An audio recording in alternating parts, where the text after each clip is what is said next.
Queridos, eu quero compartilhar uma palavra com vocês hoje, muito poderosa e importante. Eu quero que você abra o teu coração para receber de Deus, porque a forma como nós nos colocamos diante do Senhor é a forma como que Ele pode trabalhar na nossa mente. É tudo uma questão de entendimento da palavra. A palavra ela é proferida e você crê. E se ela não for proferida, não há como você crer. Se você crer, você não vai receber, porque crer é receber. E quando você recebe, isso se transforma em entendimento. Estamos vivendo tempos de restauração da igreja do Senhor Jesus. Diga amém. E esse tempo de restauração, Deus está trazendo um novo movimento, porque eu quero dizer para você que Deus nunca foi limitado. A igreja do Senhor Jesus, aquela que entrou em algum tempo em prisões de religiosidade, e não estou falando mal da igreja porque ela é noiva de Cristo, mas estou dizendo que houve um círculo, houve um ataque violento das trevas, aonde a igreja foi limitada pela religião. Eu quero dizer para você que a igreja não é religiosa, diga amém. A igreja do Senhor Jesus não é religião, é o corpo de Cristo, é a noiva do Cordeiro. Não tem nada a ver com religião. E quando nós entrarmos nessa ideia religiosa, nós nos limitamos de receber de Deus. Porque Deus ele não pode ser explicado pela religião. Deus, ele é poderoso, gracioso. Deus, ele faz coisas que nós não conseguimos compreender. E o que ele faz, preste muita atenção no que eu vou dizer para você não repetir heresia por aí. Mas o que ele faz não está limitado à sua palavra. Sabe por quê? Porque se você lê a Bíblia com olhos naturais, você tem apenas letra. E daí você vai dizer assim, é isso. Agora, quando você entender que Jesus disse, as minhas palavras são espírito e vida, você vai entender que isso aqui é espírito, queridos? Não. Isso aqui é vida? Não, mas aquilo que sai da boca. Quando Satanás tenta Jesus, diz assim, se tu és o Filho de Deus, manda que essas pedras se transformem em pão. Jesus muda o discurso e começa a explicar exatamente o que eu estou te falando. Nem só de pão viverá o homem, mas de toda a palavra que sai da boca de Deus. Isso aqui, queridos, é o nosso norte, é a nossa direção, está escrito. Mas quando o Espírito Santo encher tua vida, você vai botar os olhos. Eu quero que você tenha essa experiência. Oh Jesus. Êxodo 34, 12 e 13.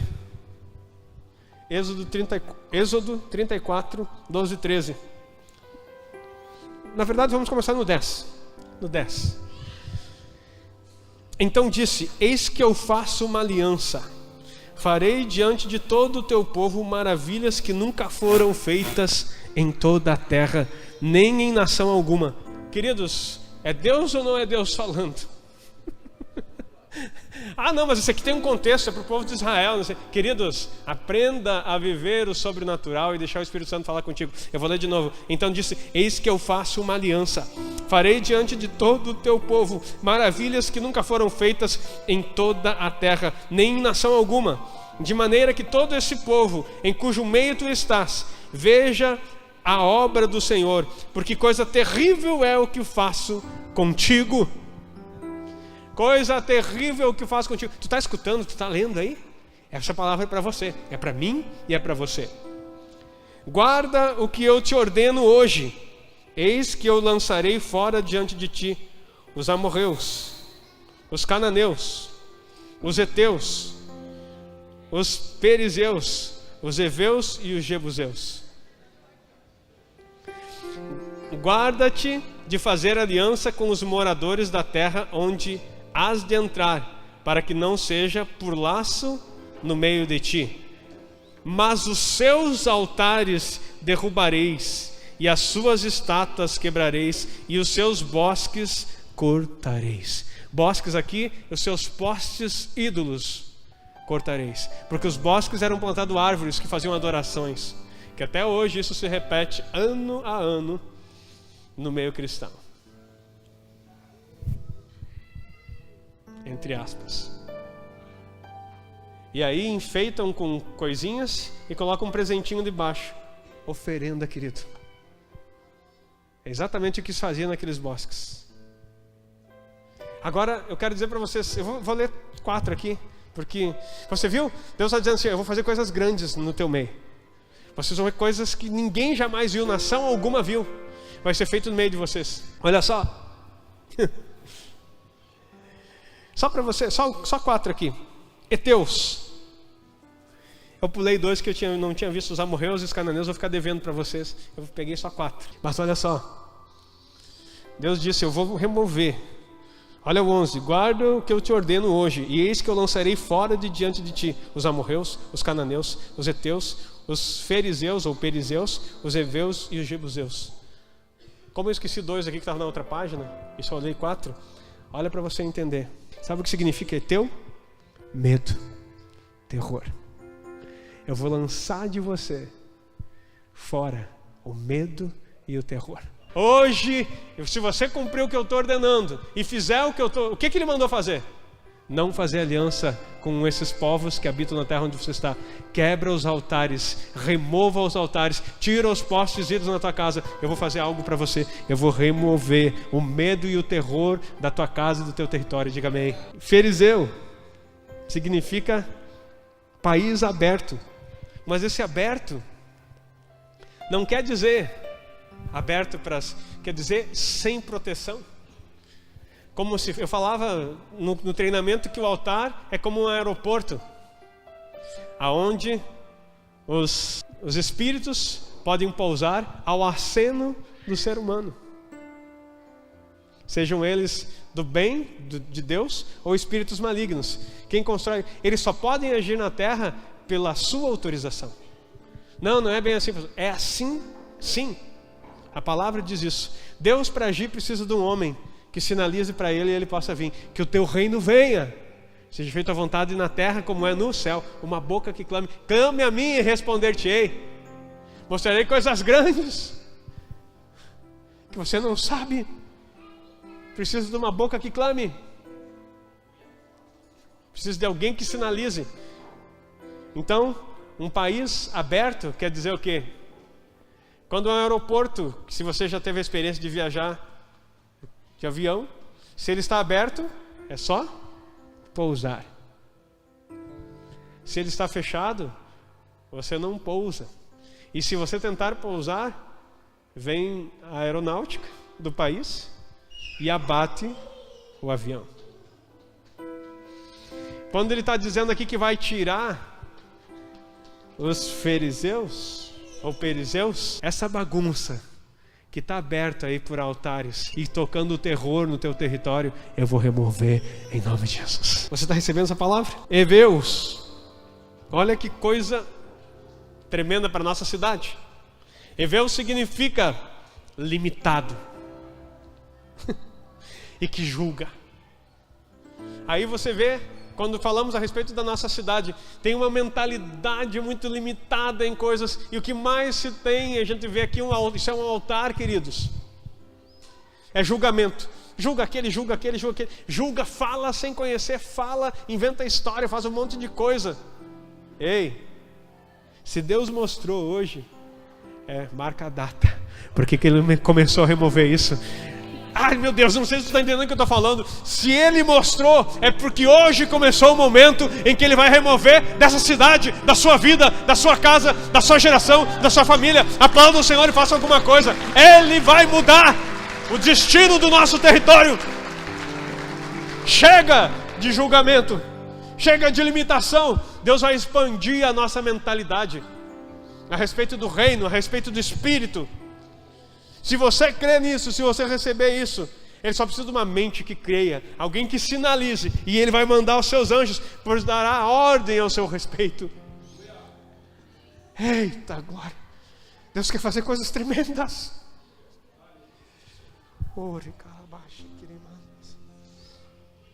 E sabe qual é o último povo aqui?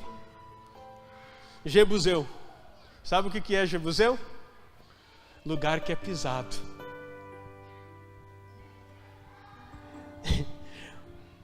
Meu Deus, O teu Deus está sinalizando que ninguém mais vai ficar esmagando você nessa terra, em nome de Jesus. Chega de ser pisado, chega de ser humilhado, porque o altar desse tipo vai ser removido em nome de Jesus. Pastor, mas é tão simples assim. Eu estou aqui te motivando a declarar profeticamente, abrir tua boca e falar. Só que é um processo nessa remoção de altares.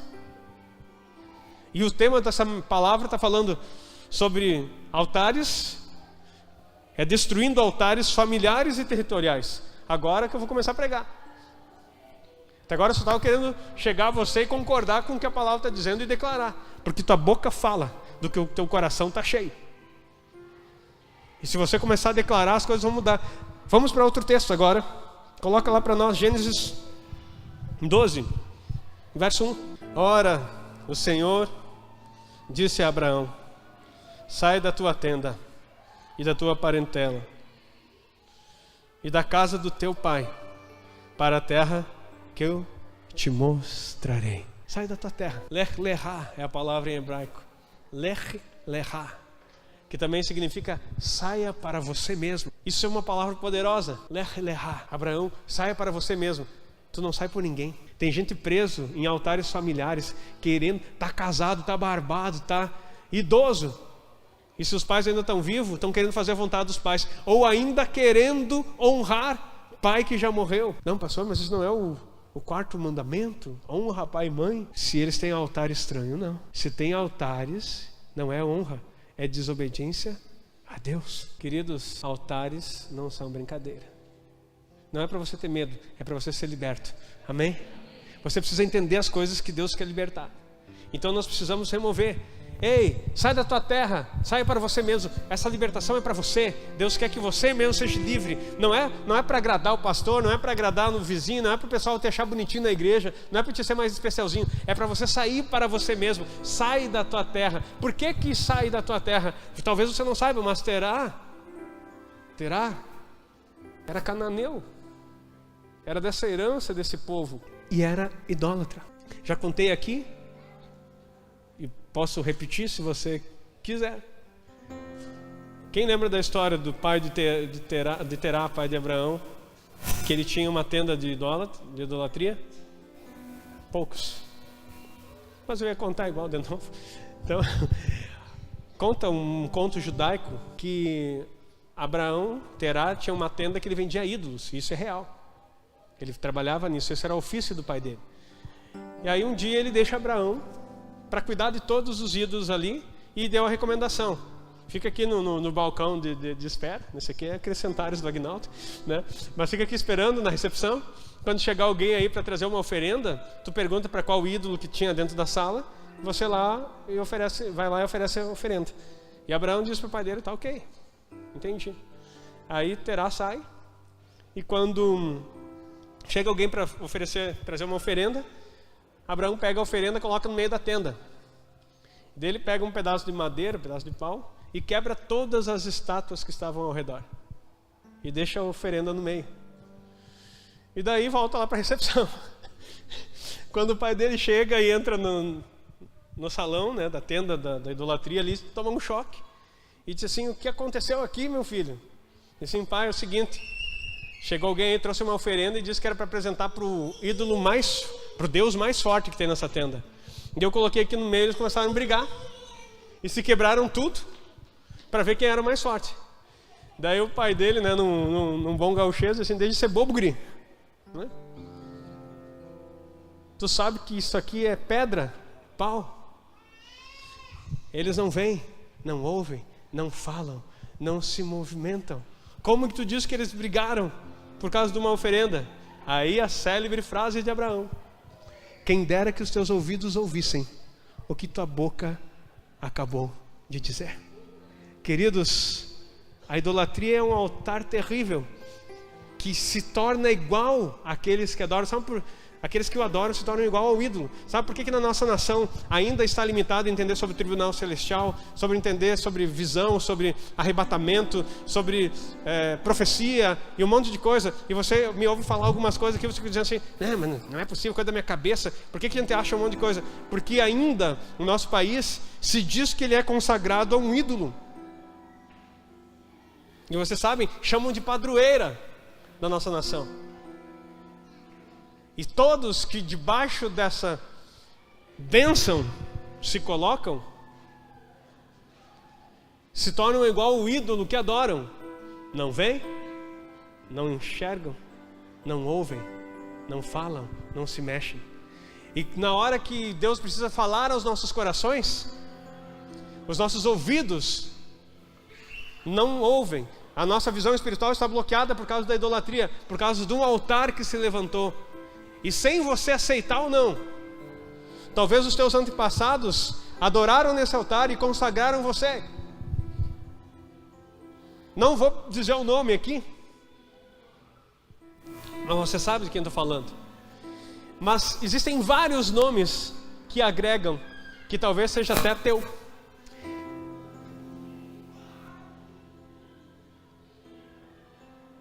E se você tiver no teu sobrenome alguns ou dois nomes que se referem a um desses ídolos, pode saber que tem altar na tua família e não foi quebrado. Pastor, como assim? Não foi? Fato está que até o teu nome carrega a maldição do altar. Como é que a gente faz, pastor? Calma. Não precisa mudar o nome. Se bem que em Israel você pode mudar o nome até hoje. Mas Deus precisa mudar o teu nome. E para quem fez o encontro com Deus, lembra que isso acontece em Peniel. De Jacó para Israel. O Deus, quando é Senhor, Ele põe um nome. Por isso que Adão deu o nome para todos os animais, para mostrar senhorio e governo sobre a terra. Quando Deus quer mudar a tua história, Ele vai mudar o teu nome. E vai quebrar todo o altar por trás disso, em nome de Jesus. Você está entendendo? Queridos, então nessa história de Abraão, quando ele manda sair, o que acontece? No próximo versículo ele vai dizer, farei de ti uma grande nação, abençoarei o teu nome, ou engrandecerei o teu nome, e tu serás uma bênção. Olha, porque tu vai sair da maldição, eu vou fazer de você uma grande nação, tu vai ser uma bênção para quem tu chegar. E em ti serão benditas todas as famílias da terra. Acho que é o próximo. Abençoarei os que te abençoarem, amaldiçoarei os que te amaldiçoarem, e em ti serão benditas todas as famílias da terra. Pela obediência de Abraão, todas as famílias da terra serão benditas. Mas o que acontece? Quem sai com ele? Ló. Mas Terá sai junto. Primeiro vai Terá. E sabe o que era? Vou te contar outra coisa poderosa. Terá era sacerdote da idolatria. Quando Deus quer mudar um sacerdócio, precisa morrer o que estava anterior. Foi assim para Jesus vir. Morreu um sacerdote que estava sobre ele. Agora pode despedir em paz o teu servo, porque os meus olhos viram a tua salvação. Qual é o nome do sacerdote? Não é Simeão? Que foi apresentado a Jesus? Nunca tinha lido isso, né? Pois é, mas está lá. Mudança de sacerdócio. Agora pode despedir em paz o teu servo. O que está dizendo? Posso morrer tranquilo. Já estava idoso, porque os meus olhos viram a tua salvação. Mudança de sacerdócio. E aí vem um sacerdócio, Cristo. Está entendendo? Era necessário ficar Terá naquela terra, para que o sacerdócio fosse liberado através da vida de Abraão. Porque a vida de Abraão só se destrava quando ele encontra um sacerdote. Quando ele se encontra com um... Qual é o tema da pregação? Vou te dizer a dica, altar. Sobre um? Fala bem alto para dizer que tu sabia antes de eu dizer. A bênção só acontece quando você se encontra com um e um sacerdote que ministra sobre ele. Porque todo altar tem um espírito sobre ele e tem um sacerdócio sobre ele. Meu Deus. Abraão sai. E quem é que ele se encontra depois? Mais tarde? Com quem? Melquisedeque. Aí ele se encontra com Melquisedeque. E aí ele é abençoado. E ele traz pão e vinho, aliança. E aí tem toda uma tipificação, que não é o tema aqui, mas para você entender. Ele sai de um altar pagão, mas enquanto ele levou o pai, levou o sacerdote junto com ele. Ele esperou um tempão, porque teve que esperar o pai dele morrer. E depois ainda carregou Ló. Sabe o que acontece? Deus tem que fazer eles brigarem. Os pastores das ovelhas, por tanto bens que eles tinham, brigaram. E daí, olha só, presta atenção. Querido, meu Deus do céu, presta atenção nisso. Lembra dessa parte da história? Que os rebanhos estavam brigando, daí eles disseram assim, ó, Abraão chega para Ló, o sobrinho deles, assim, olha aí para o horizonte e escolhe o lugar aonde você quer ir, que nós vamos ter que nos separar. Ele olha para as campinas que estavam em Sodoma e Gomorra, que era um lugar lindo à vista. E daí ele escolhe e vai para lá. Daí algumas pessoas dizem assim, o melhor lugar. Não. Ele só conseguiu ver o que os olhos cheios de idolatria e altares pagãos conseguiam enxergar.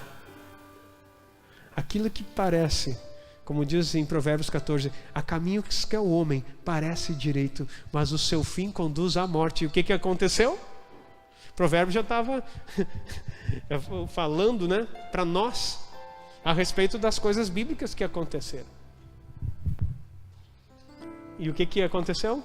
Sodoma e Gomorra foi destruído, por causa que eles eram totalmente avessos da vontade de Deus. Meu Deus. E lembra que Abraão tentou interceder? Olha o poder da intercessão.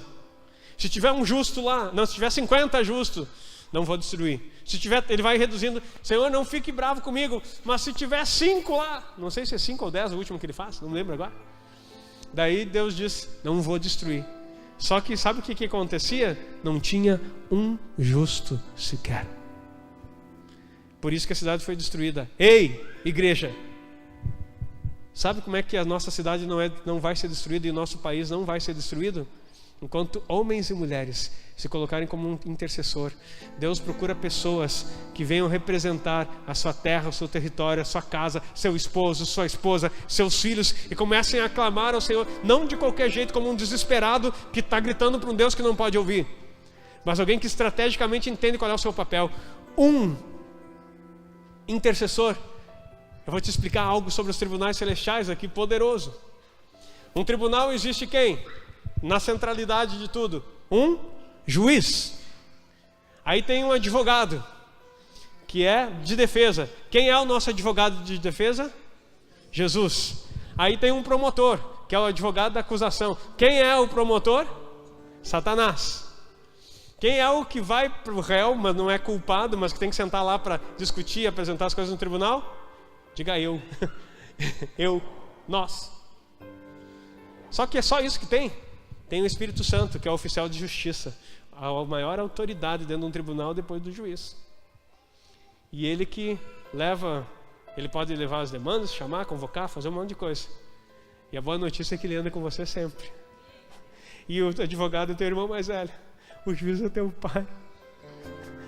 E aí tem um papel que você não sabe, e que não é o juiz que decide um tribunal, preste atenção nisso. Não é o juiz que decide um tribunal, ele dá a martelada final lá. Mas quem que decide tudo que está acontecendo ali? O júri. E sabe quem é o júri? Tem a nuvem de testemunhas que a Bíblia fala. Mas tem cada homem e mulher que se colocam diante do Senhor e dizem assim, eu sou o intercessor. Sabe por que Jó foi atacado da forma que foi atacado? E tudo aquilo que ele passou, porque não havia ninguém intercedendo por ele. Deus teve que deixar Satanás, porque não teve uma pessoa que dissesse, não, espera aí, Jó é justo. Sabe qual é o papel da intercessão? Por isso que você pode ser um júri e ainda pode ser testemunha. Olha que poderoso isso. Um testemunha, ele traz evidências concretas dentro de um tribunal que pode mudar o jogo e convencer o júri. O intercessor também pode ser parte dos testemunhas. Então, a tua boca é uma bênção. Quando tu vai orar, não é dizer, Senhor, abençoa o intercessor do pastor. Senhor, abençoa a família do pastor, abençoa o Caleb, abençoa o Gabi, abençoa, bem. Não. Você libera decretos. Você começa a dizer assim, olha o que é interceder.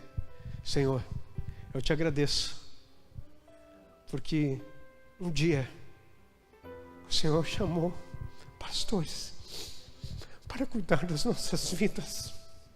Obrigado pelo teu amor. Obrigado porque o Senhor levantou homens justos debaixo da tua unção para conduzir o rebanho de Cristo. Obrigado pela vida do meu pastor. Eu não estou pensando em mim, queridos, estou pensando no meu pastor, eu tenho pastor. Obrigado por esses pastores. Obrigado porque são homens justos. Senhor, eu quero declarar diante do teu tribunal, e que os anjos do Senhor façam um registro nesse dia, exatamente agora, às 20h30. Eu quero declarar diante de todo esse tribunal, diante do céu, diante da terra, aquilo que está debaixo da terra, que o Senhor me deu pastores justos, homens de Deus, cheios da unção. Obrigado porque eles são homens de referência.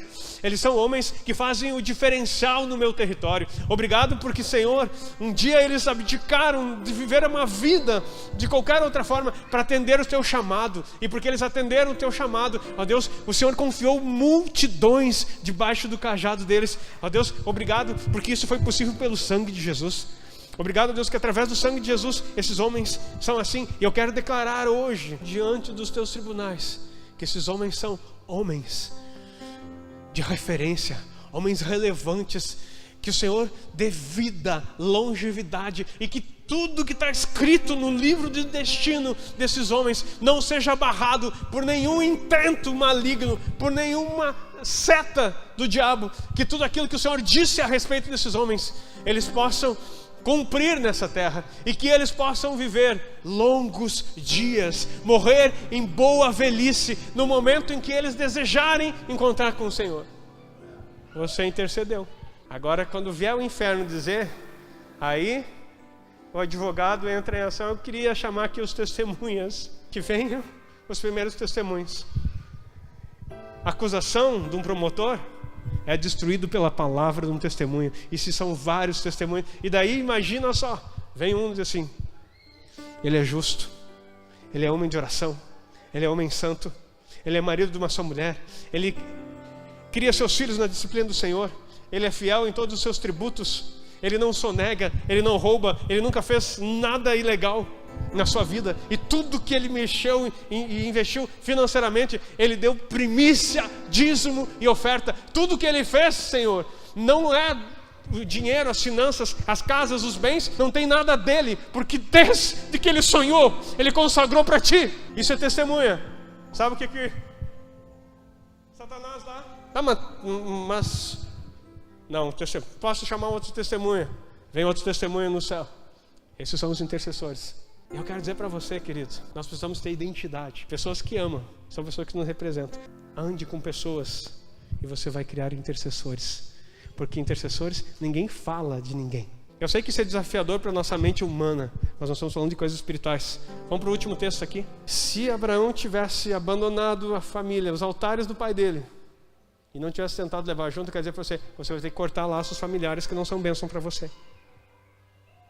Derrube esses altares agora, em nome de Jesus. Porque senão você não vai progredir. Não fique preso na vida dos outros. Seus pais viveram a vida deles já. Você não precisa viver a vida para eles. Você vai honrá-los. Honrá-los. Orar por eles. Amá-los. Abraçar, beijar. Mas não tente carregar coisas. Não tente ser amiguinho de altar estranho. Ah, queridos, dá para falar tanta coisa. Juízes 6, 25. E aconteceu naquela mesma noite que o Senhor lhe disse: toma o boi que pertence a teu pai, a saber, o segundo boi de 7 anos, e derruba o altar de Baal, que é de teu pai. Eu vou ler de novo para te entender a ordem de Deus para Gideão.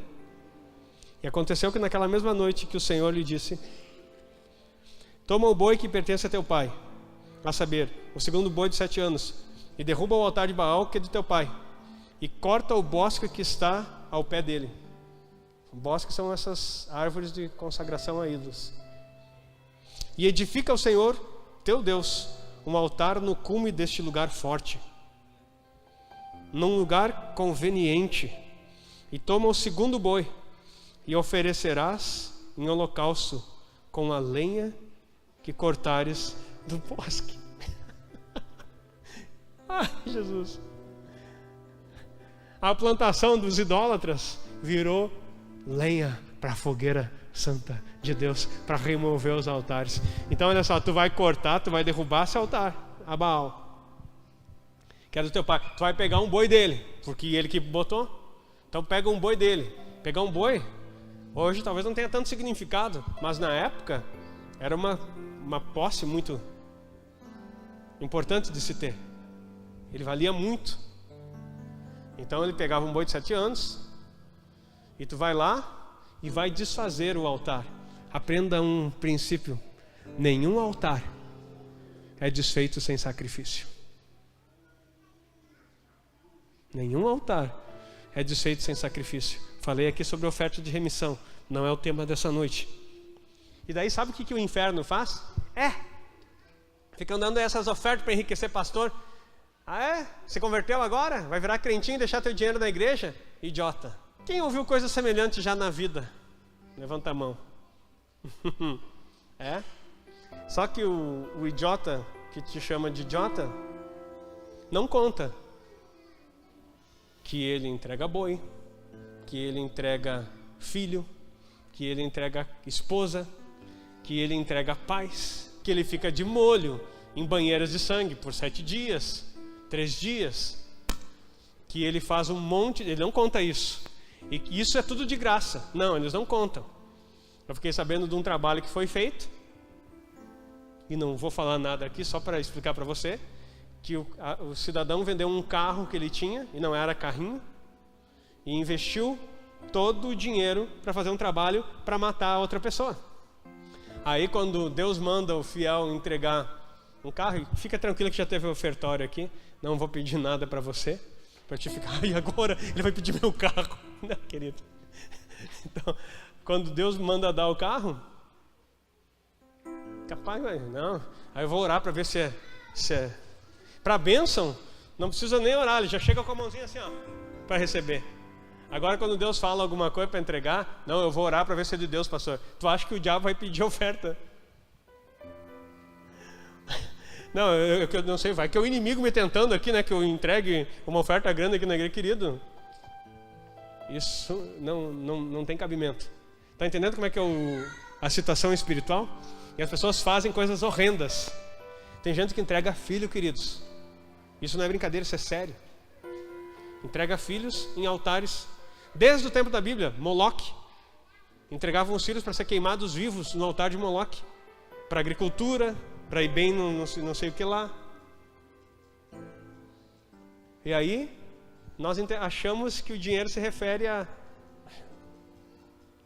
O que Deus falando para Gideão: pega o boi do teu pai e sacrifica lá para destruir o que ele construiu. Depois que tu limpar tudo aquilo lá, tu vai erguer um altar para mim. Porque o lugar... E olha só como Deus vê. Deus é geográfico na sua visão. Ele disse que era para sair da terra, disse para Abraão, e ir para a terra que ele ia mostrar. Ele ia mostrar uma terra boa. Geografia. Ele é o Senhor da toda a terra. Ele é o Senhor de toda a terra, a Bíblia declara. Mas ele decidiu ficar com os céus dos céus e dar a terra aos filhos dos homens. Por isso que ele está muito preocupado em saber como está a tua geografia, porque ele quer entregar ela nas tuas mãos. Diga amém. Aquilo que é o teu território, ele quer entregar nas tuas mãos, mas não sem sacrifício. E sacrifício, falei aqui, preguei já sobre sacrifícios que agradam ao Senhor. Não pense que é você se chicotear, se cortar, não é isso. Nosso Deus não é do inferno. Nosso Deus é o soberano sobre toda a terra. Mas Ele quer algo que custe. E aí o que acontece? Agora tu vai pegar outro boi, e agora é o teu sacrifício, tu vai edificar aqui. E vai queimar em um holocausto, que é a oferta queimada, toda queimada. Porque tinha ofertas de apaziguar e por pecados, que você comia parte daquilo ali. Por isso que vem a ceia de comer o pão e beber o sangue. Jesus está dizendo isso porque ele era o cordeiro. E o cordeiro, quando fazia isso nessa oferta, o que não era o holocausto todo queimado, você participava em comer partes. As boas partes eram dadas para o sacerdote e você comia junto com ele depois. É só ler Levíticos. Daí Jesus está dizendo assim: você vai comer. Aquele que de mim se alimenta, por mim viverá.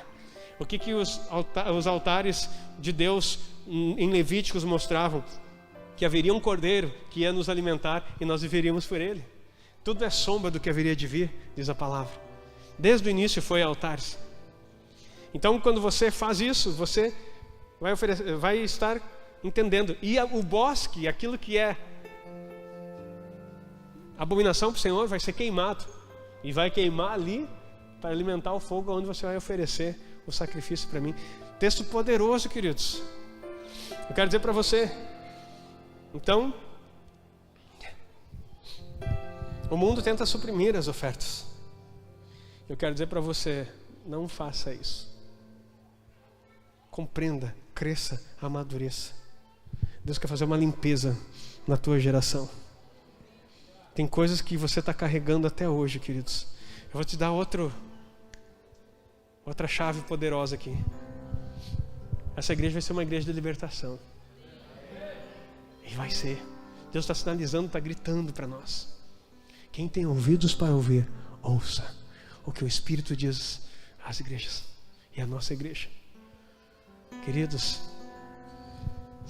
um altar não resolvido vira cativeiro. Eu vou repetir. Um altar não resolvido vai te levar para cativeiros espirituais. Porque daí o que acontece? Quando você não derruba o altar na tua família, o altar familiar e territorial, isso vira um cativeiro. E o que é cativeiro? São lugares, dimensões espirituais. Não sou ensinado pela teologia romana, e que isso ficou também na protestante, porque a protestante saiu da onde? Do romano. Lembra? Havia um padre chamado Martinho Lutero que saiu e ele continuou com a mesma teologia, mas ele entendeu que a escritura bastava. As 5 solas que se fala em 31 de outubro de 1517, ele cravou as 95 teses na capela de Wittenberg, na Alemanha. História aí para você. Mas ele continuou sendo um padre com as convicções e com todo o ensino que ele tinha. Deus revelou algumas coisas, mas não deu tempo. Ele não teve ninguém sobre a cabeça dele dizendo assim, deixa eu te libertar, deixa eu te... E aí, dentro da teologia, teve algumas coisas que nos ensinaram. Que havia um céu onde nós íamos morar com asinha nas nuvenzinhas, quando morresse. Uma terra que era para você viver por aqui, né? E tentar não ser ruim, né? Se comporta aqui nessa terra e tenta não ser ruim. Não faça mal para ninguém. E tem o inferno, que vão ir, e o purgatório, né? Que é essa teologia romana.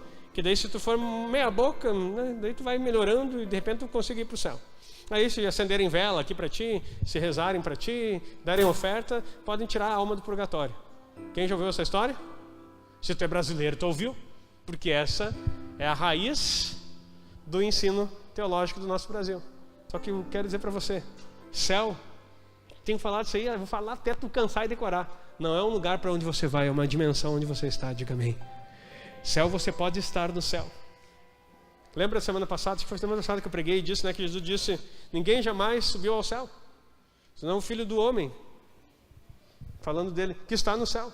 Então Jesus, antes de ir para o céu ressurreto, ele subiu várias vezes para o céu para receber de Deus, porque ele disse, nada do que eu faço por mim mesmo, mas tudo que eu ouço meu Pai dizer, ou tudo que ele me mostra, isso é o que eu faço. Então o céu é um lugar que você pode acessar hoje, diga amém. Agora eu vou te dizer outra coisa, assim na terra como é no céu. Na terra como é no céu. Então Deus quer trazer as realidades do céu para cá.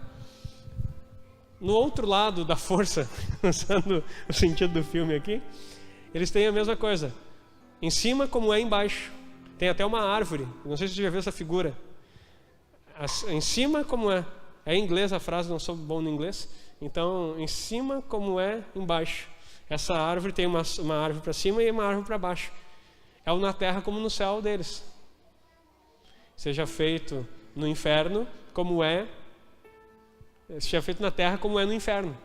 E você vai dizer, pastor, é bobagem. Você sabia que existem mantras, que não são nem rezas nem orações, mantras que as pessoas fazem e se consagram? Sabia que as trevas também fazem jejum? Sabia que eles também ofertam e ofertam muito? E eles fazem mantras que eles declaram esses mantras para Satanás dizendo, seja feita a tua vontade, assim na terra como é no inferno. O tempo todo. Enquanto nós estamos cultuando aqui, tem pessoas do mal cultuando e declarando isso. E colocando nomes E assim como nós queremos abençoar e libertar algumas pessoas, tem pessoas pagando para cativar, para matar, para fazer essas coisas. E construindo altares. E todo altar precisa, lembra que eu falei? É como um aeroporto que precisa de alguém sinalizando. O diabo ele não está brincando.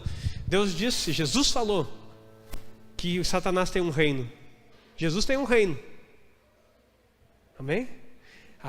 Quem estuda o reino fica achando que, às vezes, assim, sem se aprofundar, fica achando que o reino é algo para se manifestar no futuro. Nós reinamos em vida com Ele. Porque o inferno não está esperando o final para se manifestar. Satanás está reinando hoje com seus súditos aqui. Então tu vai entregar esse reino para ele? Não vai reinar porque Satanás está reinando? Não, Deus nos chamou a reinar hoje com Ele. Hoje nós manifestamos o céu na terra, enquanto o inferno fica tentando manifestar lá. Agora, preste atenção nisso, queridos. Eu sei que isso aqui vai soar um pouco estranho, mas é possível, através de altares e oferendas malignas, colocar uma pessoa, uma família, uma casa, uma empresa, uma cidade, uma região em lugares infernais. Sabe o que é isso? É fazer uma casa entrar num lugar infernal. Já ouviu falar em casa, não vou dar aqui explicação mais aprofundada, mas já ouviu falar em casa mal assombrada? E daí tu acha que é ridículo, né? É o diabo, é os demônios. Não. E eu vi, na minha família teve pessoas que viveram isso. Hoje eu entendo. Antes eu não entendia. Que tinha pessoas acorrentadas que andavam ao redor da casa, pessoas que choravam, pessoas que gemiam, pessoas que gritavam, coisas horríveis acontecendo ao redor da casa. Eu tinha um parente, que eu não vou dizer que nível de parente é, porque para não ficar fácil de identificar, que ele tinha tanto medo porque ele ouvia, e isso era nítido em toda a família. E ele era adolescente e ele fazia xixi na cama, porque naquela época moravam para fora. E a casinha, né, era fora. Por causa dos ruídos que ele ouvia, ele tinha pavor, pânico de sair para ir no banheiro. E tu vai dizer assim, como isso é possível, pastor? Olha o quanto a gente é raso no conhecimento e no mundo espiritual. Como isso é possível, pastor? Através de altares e oferendas. Aí esse lugar, vamos dizer que esse é um território, aqui onde eu estou. E aí eu vou lá e construo um altar, faço uma consagração e começo a fazer os mantras satânicos, pedindo para que Satanás venha e reine nesse território e que seja feito a vontade dele, como é no inferno, aqui. Sabe o que vai entrar? Esse lugar vai entrar numa dimensão espiritual, aonde as coisas malignas vão começar a ser perseguidas. Entra em a palavra fala que o Senhor habita nos céus. Céus é plural. O inferno tem regiões que podem manifestar nesse tempo. O céu pode manifestar aqui. Diga amém, por favor. Mas o inferno também pode manifestar aqui. E as pessoas, Jesus disse que ele veio fazer o quê? Libertar os cativos. Quando Jesus morre, o que a Bíblia diz? Levou cativo o cativeiro. Ele desceu às partes mais baixas da terra. E muito teólogo quer tirar essa parte fora. Sabe por quê? Quando ele chega, o Espírito do Senhor está sobre mim. Se não me engano é Isaías 62 que ele cita. Porque ele me... 61, obrigado, 61. E daí ele começa a dizer, o Espírito do Senhor está sobre mim porque ele me ungiu. Aí ele fala para libertar os cativos. Queridos, tem cativos lá embaixo e tem cativos aqui em cima que estão presos lá embaixo. Vou repetir. Existem pessoas que estão presas no inferno hoje, vivendo aqui em cima. Elas vivem no inferno. Tu já viu algumas pessoas dizer assim, a minha vida... E não é aquele dramático, melodramático, né? Ai, minha vida é um inferno. Só por causa que não tem dinheiro para comprar a TV a cabo, né? Ou pagar a Netflix. Então, minha vida é um inferno, porque não tem o PlayStation do ano. Ou... Não é esse medo dramático.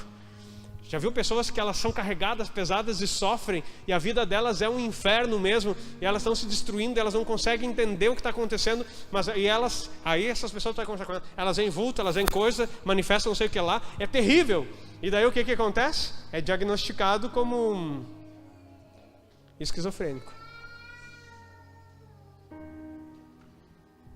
Queridos, eu não quero generalizar nem mudar aqui conceitos, no qual eu não sou da área, mas uma coisa eu sei. O Espírito Santo está revelando muita coisa para nós.